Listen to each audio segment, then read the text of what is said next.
Language barrier और हिंदी, मतलब language barrier in difference between English और हिंदी में है। तो मैं ये बता सकता हूँ कि हिंदी में लैंग्वेज बैरियर कभी आएगी नहीं। आप जैसे पढ़ते हैं वैसे ही लिखते हैं।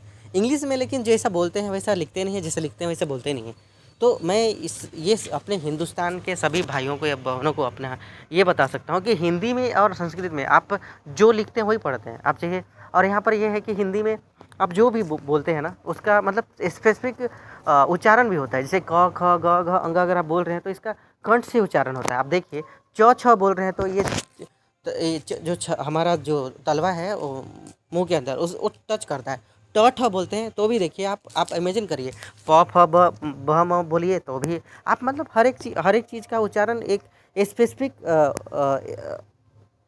शरीर के अंग से दे रहे हैं। लेकिन जब आप इंग्लिश में बात करते हैं तो आपको बंगाली का एक्सेंट कुछ अलग मिलेगा, यूपी के बंदे और बिहार झारखंड के बंदे का एक्सेंट अलग मिलेगा। तो आप इमेजिन कर लीजिए कि बैरियर क्या है। मतलब हम लोग इस भाषा में जो जैसे एक उड़िया बंदा अगर इंग्लिश बात करेगा तो उसका इंग्लिश का प्रोनाउंसिएशन जो है, उच्चारण वो अलग होगा। हमारे जैसे मैं हिंदी में बोलता हूँ तो मेरा उच्चारण अलग होगा।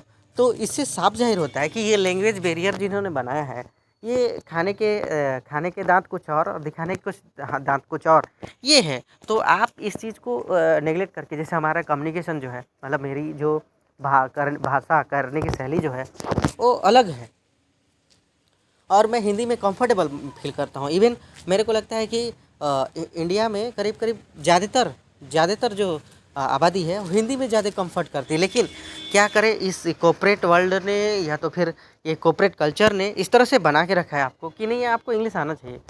जबकि इसमें आपको देखिए आपका एसेंट कुछ अलग होगा। जैसे मैं नॉर्थ से हूँ तो मेरा इंग्लिश बोलने का एसेंट कुछ अलग होगा। मैं वही साउथ के एक्सपेक्ट से बात करूँगा तो मेरा एसेंट जो अलग हो जाएगा। तो मैं ये बोल रहा हूँ कि मतलब क्यों इस बैरियर को बंद करके क्यों ना एक भाषा की ओर चला जाए, ताकि मतलब जो बोल रहा हूँ वो मैं लिख रहा हूँ, जो मैं लिख रहा हूँ वही मैं बोल रहा हूँ। जबकि इंग्लिश में ऐसा नहीं हो सकता। आप साइकोलॉजी लिखते हैं तो उसका साइकोलॉजी अगर पढ़ते हैं तो उसका स्पेलिंग देख लीजिए आप। साइकोलॉजी का क्या है, मतलब अल्फ़ाबेट यूज करते हैं, ठीक है। ठीक उसी तरह स्कूल देख लीजिए, हम लोग स्कूल पढ़ते हैं और स्कूल लिखते हैं, उसमें भी डिफरेंस है। तो बहुत सारे वर्ड साइलेंट हो जाते हैं। तो मैं बोल रहा हूँ कि एक अंग्रेज़ जिसने हमने इस गुलामी की मानसिकता से भरी रखी है और हम उसके फ्लुएंट इंग्लिश से हम लोग इतना प्रभावित होते हैं जितना हम अपने हिंदी भाषा होने पर गौरवान्वित फील नहीं करते। मतलब हम अगर हिंदी एक अच्छा बोलते हैं तो हम उसका कभी तारीफ़ नहीं करेंगे।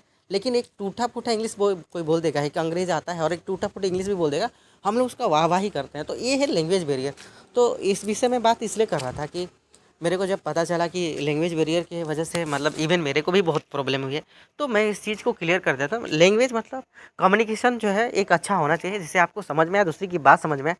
तो इसी टाइप के वीडियो मैं आगे बनाता रहूँगा। तब तक के लिए मेरा सहयोग करें। धन्यवाद।